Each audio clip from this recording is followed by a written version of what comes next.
Dear students, आज का topic है requisition form awareness according to language. ठीक है, कैसे रिक्विजिशन फॉर्म के साथ क्या क्या अवेयरनेस रखनी चाहिए जब आप रिक्विजिशन फॉर्म भरते हैं किसी भी सैंपल के लिए और टेस्टिंग के लिए, तो उन चीज़ों का क्या क्या उसमें असेसमेंट करना चाहिए, किन चीज़ों का आपको ध्यान रखना चाहिए, उसके विषय में हम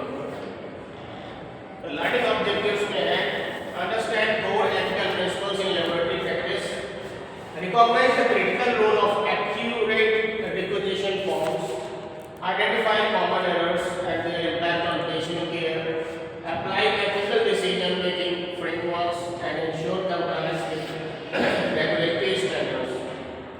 सबसे बड़ी चीज कोर एथिकल प्रिंसिपल्स जो है, मेन मुख्य जो आपके एथिकल प्रिंसिपल्स हैं लेबोरेटरी प्रैक्टिस के, उनको फॉलो करना चाहिए। Recognise the critical role of accurate requisition forms, और जो क्रिटिकल रोल जो होता है रिकॉग्निशन को पहचानने में कि critical role of accurate requisition form क्या होना चाहिए। आइडेंटिफाई कॉमन एरर्स, और साथ में कॉमन एरर्स क्या होती हैं उनको आइडेंटिफाई करना चाहिए। And there impact on patient care, और उसका इम्पैक्ट पेशेंट केयर पे क्या होगा इसको जानना चाहिए। Apply ethical decision making frameworks, और जो एथिकल डिसीजन लेने के जो फ्रेमवर्क्स होते हैं उनको अप्लाई करना चाहिए।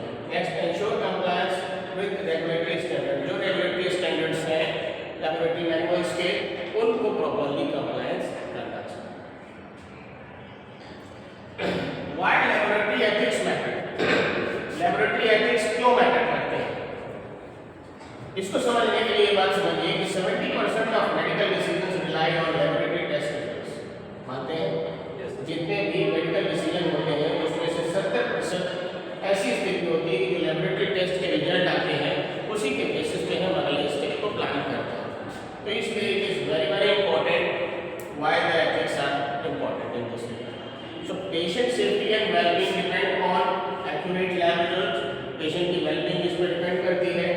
Errors can lead to miss diagnosis and inappropriate treatment, अगर कोई एरर्स के साथ आप रिपोर्ट्स देते हैं तो उससे क्या होगा, मिस डायग्नोसिस बन सकती है, कोई गलत डायग्नोसिस बन सकती है, और इनएप्रोप्रिएट ट्रीटमेंट, जहाँ जो ट्रीटमेंट देना था उसके अलावा कोई दूसरे तरीके का ट्रीटमेंट, चूँकि डायग्नोसिस दूसरी बनी तो ट्रीटमेंट भी दूसरे तरीके का, तो ये एक बहुत बड़ा क्रिटिकल प्रॉब्लम क्रिएट हो सकता है।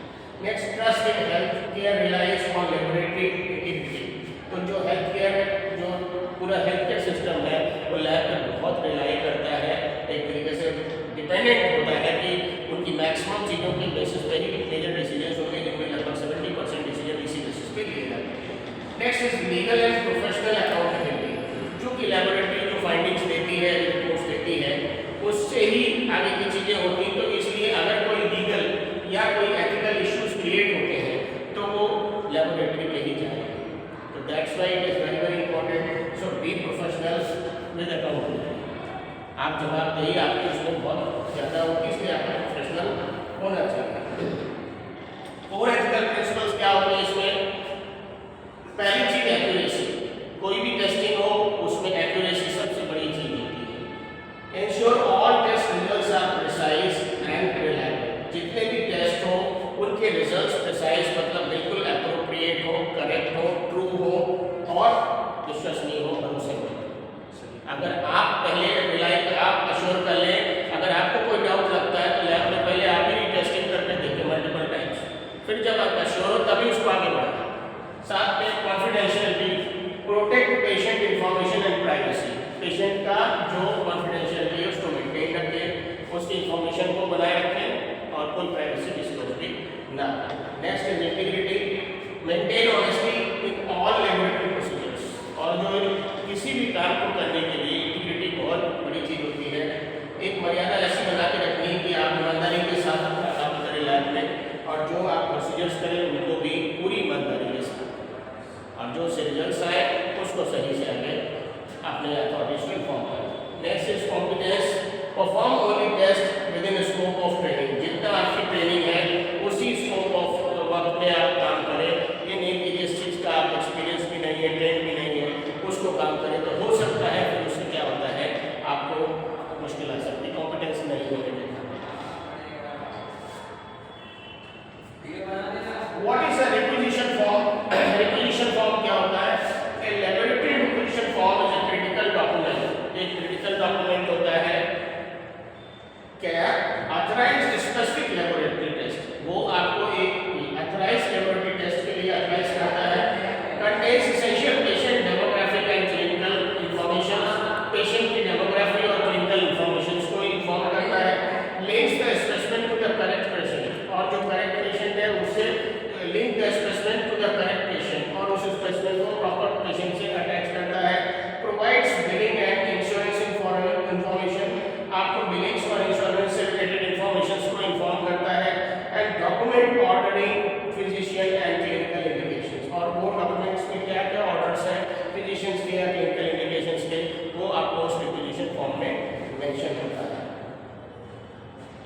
Next is essential information on requisition form.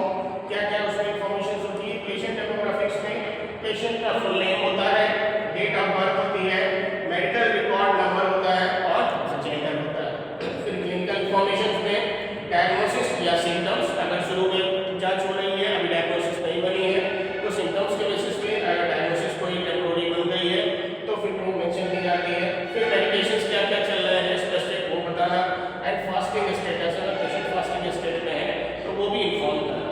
Next test details में स्पेसिफिक टेस्ट ऑर्डर होते हैं, specific type, collection date and time, priority बड़ी चीज है। कोई जांच जल्दी होनी है, मान लीजिए कोई इलेक्ट्रोलाइट इम्बैलेंस का डाउट लग रहा है, सडन आपने सोडियम पोटेशियम या कैल्शियम इनकी इन्वेस्टिगेशंस के लिए कहा कि जल्दी से होना है, तो आपको मेंशन किया जाता है कि स्टार्ट होना है within few minutes. This report should have to be done because we will take a next step over this particular condition, whether the things are related with this or not or something else. तो अगर कुछ उससे related है तो हमको immediate अगर reports मिल जाती है तो हम उसके हिसाब से इंटरवेंशन कर सकते हैं। इस हिसाब से आप अगर रूटीन है तो मेंशन करें तो आराम से आप उसकी रिपोर्ट कितने टाइम में मिलती है। फिर प्रोवाइडर इंफॉर्मेशन, ऑर्डरिंग फिजिशियन का नाम जिसने ऑर्डर दिया, contact information, signature and authorization, ये चीजें मेंशन होती हैं। कॉमन रिक्वेजिशन फॉर्म्स में एरर्स क्या क्या होती हैं? Incomplete information, illegible handwriting, wrong patient details, missing signatures and unclear test orders. तो अगर ये इस तरीके की इंफॉर्मेशन होती है, पहली है incomplete information, missing patient identifiers, contact details और टेस्ट स्पेसिफिकेशन। अगर इसमें से कोई चीज नहीं मेंशन की गई है तो इसका मतलब आप जांच किस आधार पे करेंगे, ठीक है। Next eligible handwriting, cannot read physician से, अगर इसकी राइटिंग लिखी है जिसमें फिजिशियन का नाम नहीं पढ़ पा रहे हैं या क्या टेस्ट ऑर्डर मुझे वो नहीं आप समझ पा रहे हैं या पेशेंट की इंफॉर्मेशन आपको सही से नहीं मिल रही है तो वो भी आप मेंशन करोगे कि ये इश्यूज हमको आ रहा है, हमें इसको क्लियर करना है।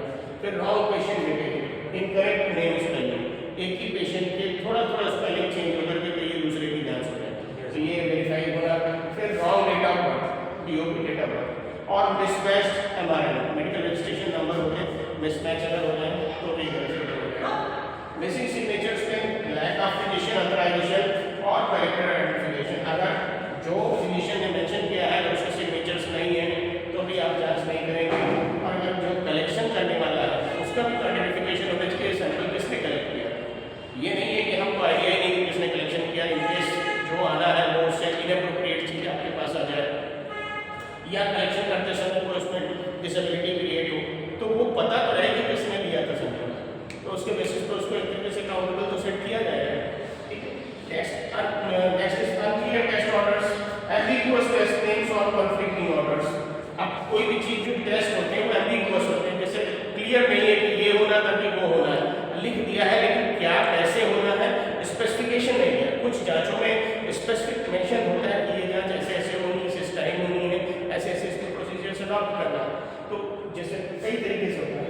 और या फिर कॉन्फ्लिक्टिंग ऑर्डर्स, या फिर ये कि एक तरफ आपने ये करा है और दूसरी तरफ वो भी करा है, तो वो कॉन्फ्लिक्टिंग ऑर्डर्स अगर आंसर हो गए तो भी वो थोड़ा सा एक बार क्लियर करना जरूरी होता है कि ये चीज ऐसे होनी है सर, ये ऐसे होनी है, ठीक है। तो ये चीज को आपको कंफर्म करना है। Next is impact of requisition form, patient safety, financial, operational, ये सारे फैक्टर्स इसमें आते हैं। Patient safety, wrong test perform, delayed treatment and incorrect diagnosis, ठीक है। अगर रॉन्ग टेस्ट होता है तो ट्रीटमेंट भी डिले होगा, देर से होगा और इनकरेक्ट और डायग्नोसिस भी गलत हो जाएगा। फाइनेंशियल पे कैसा आएगा? बिलिंग एरर्स, अब इसमें इंश्योरेंस डिनायल्स हो जाएगा, अगर पेशेंट इंश्योर्ड है, आपने गलत जांच गलत तरीके से करी और दोबारा फिर मांगना है तो आपको उसमें डिनायल हो सकता है। फिर रीटेस्ट कॉस्ट आपको पे करनी पड़ सकती है। ऑपरेशनल में क्या है? वर्क फ्लो डिले, जो काम अगले स्टेप पे होना था वो डिले हो गया। फिर इंक्रीज्ड स्टाफ टाइम, स्टाफ का फिर टाइम उसमें इंगेज हुआ और रिसोर्स जो आपके हैं वो वेस्ट होते हैं। तो ये इस तरीके से कई सारे जो है वो एरर्स होते हैं।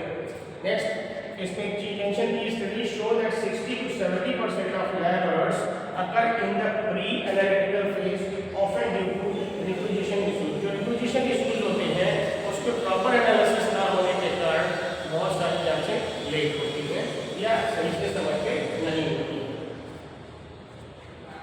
ये इंपॉर्टेंट है। रिक्विजिशन वेरिफिकेशन चेकलिस्ट में verify patient identity matches specific level, confirm all required fields are complete and legible, check test orders are clear and appropriate, ensure proper authorization and signature, validate collection date, time is documented, confirm specified type matches test requirements, review clinical information for test appropriateness and check for any special handling instructions. कोई भी investigation में अगर कोई special आपको handling instructions दिए गए हैं तो उसको भी वेरीफाई करें।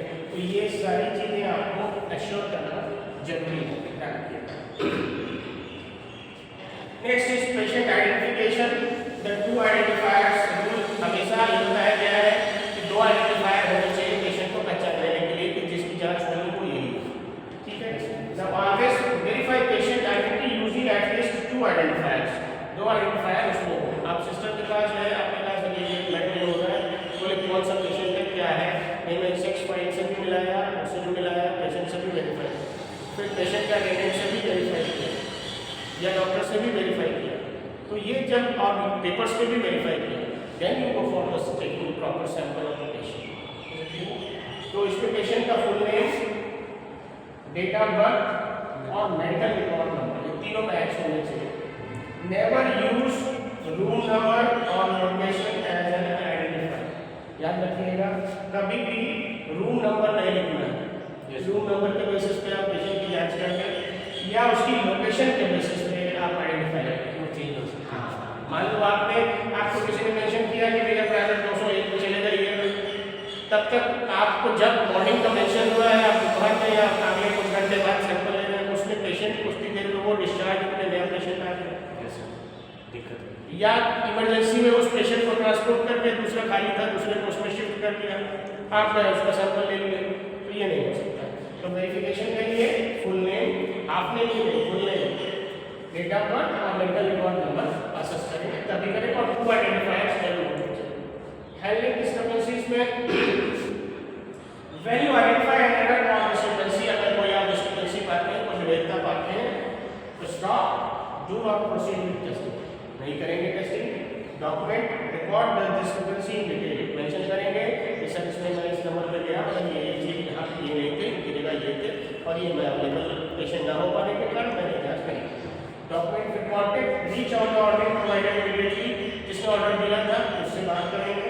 रिजॉल्व ऑब्टेन करेक्टेड रिक्वेजिशन और क्लैरिफिकेशन, दोबारा रिक्वेजिशन दें and verify confirm all corrections before proceedings, और सारा वेरीफाई करें तभी अगले स्टेप में इन्वेस्टिगेशन करें। Next is maintaining confidentiality, that is regard collected health information. ये हेल्थ इंश्योरेंस से रिलेटेड जो है वो एक एक्ट होता है यूएस में, उसके बेसिस पे लोगों की प्राइवेसी और आइडेंटिटी और कॉन्फिडेंशियलिटी को बचाए रखा जाता है, ठीक है। That is the store requisition forms securely, never leave forms unattended in public areas, dispose of forms using secure shreddings, limit access to authorized personnels only, use encrypted system for electronic requisitions, never discuss patients information in public space. ये ध्यान रखिएगा, patient की कोई भी information public space में बात नहीं करना, उसके विषय में कोई जानकारी किसी से शेयर नहीं करना। Violation can result in fines up to so and so, हमारे देश में भी है कि बड़े जो अलग मेजर कंट्रीज हैं उनमें बहुत स्ट्रिक्ट इनके लिए rules. Next quality assurance and continuous improvement, monitor करें इसको, track error rates and pattern, analyse करें, आइडेंटिफाई रूट कॉज, क्या कारण था किसके कारण गलती हुई, उसको ठीक करें, इम्प्रूव, इम्प्लीमेंट करेक्शंस और उनको करेक्शंस को इम्प्लीमेंट करें, फिर train, educate staff on changes, जो स्टाफ चेंजेस हो उनको एजुकेट करें एंड वेरीफाई, फिर कंफर्म करें, फिर इसको इम्प्रूव करें, ठीक है। नेक्स्ट रेगुलेटरी कंप्लायंस में laboratory requisition process must comply with CLIA, that is called clinical laboratory improvement comments, ठीक है। And test requisition are reporting requirements, patient identification standards, HIPAA, National Health Insurance Portability and Accountability Act. Please mention this. HIPAA, Health Insurance Portability and Accountability Act. privacy and security of PHI, CAP, College of American Pathologists, standards, quality management systems and state and local regulations, guideline regulation. तो ये इस तरीके से US based information है. Next, this is key takeaways. Ethics and accuracy are fundamental to patient safety. याद रखिएगा, ethics and accuracy are fundamental to patient. अलग-अलग ethics और accuracy अगर मेंटेन करते हैं तो ये आपके फंडामेंटल आपके पेशेंट सेफ्टी के लिए जरूरी है. Next, requisition forms are critical legal documents. जो रिपोजिशन फॉर्म होता है वो एक तरीके से क्रिटिकल लीगल डॉक्यूमेंट होता है. यहाँ 3 बार लिखा है verify. Arguments use two patients identifiers. ये कभी गलती मत करिएगा, इसकी माफी नहीं होती है. ध्यान रखिए बात वेरीफाई करने से एकदम कंफर्म. हाँ, ये आप और उसमें टू वेरीफायर्स मस्ट है, सही बात है. अक्सर चूक होती है, ये नेचुरल है, तभी ये चीज मेंशन की जाती है. Stop and resolve any discrepancies before proceeding. अगर कुछ है तो उसको प्रोसीजर को रोके और रिजॉल्व करें, तब आगे बढ़े. Maintain confidentiality at all time, और पेशेंट की कॉन्फिडेंशियलिटी को बना के रखेंगे, गोपनीयता को बना के रखेंगे. And compliance is everyone's responsibility. और ये सही चीज़ों का कंप्लायंस हर एक स्टाफ की, हर एक उससे जुड़े हुए लोग हैं, उनकी जिम्मेदारी होती है कि वो चीज़ों को एक्यूरेट वे में, प्रिसाइज मैनर में और कॉन्फिडेंशियलिटी के साथ करें. बट हर चीज़ को प्रॉपरली करने से पहले असेस कर लें, वेरीफाई कर लें एंड मल्टीपल टाइम वेरीफाई करने के बाद तब प्रोसेस कर लें. और इंस्ट्रक्शंस और ऑर्डर्स को एज सच फॉलो करें, क्योंकि उससे अगर हम बाईपास होकर के कोई काम करते हैं तो उससे बहुत सारे कॉम्प्लिकेशंस क्रिएट होते हैं. क्योंकि जो रिपोजिशन फॉर्म होता है वो एक तरीके से आपको बताया गया कि लीगल डॉक्यूमेंट होता है. अगर उससे रिलेटेड कोई इशूज क्रिएट होते हैं तो लीगलिटी में भी आ सकते हैं. So just for patient safety and for our safety, just when we are performing the test and investigations, that should be followed.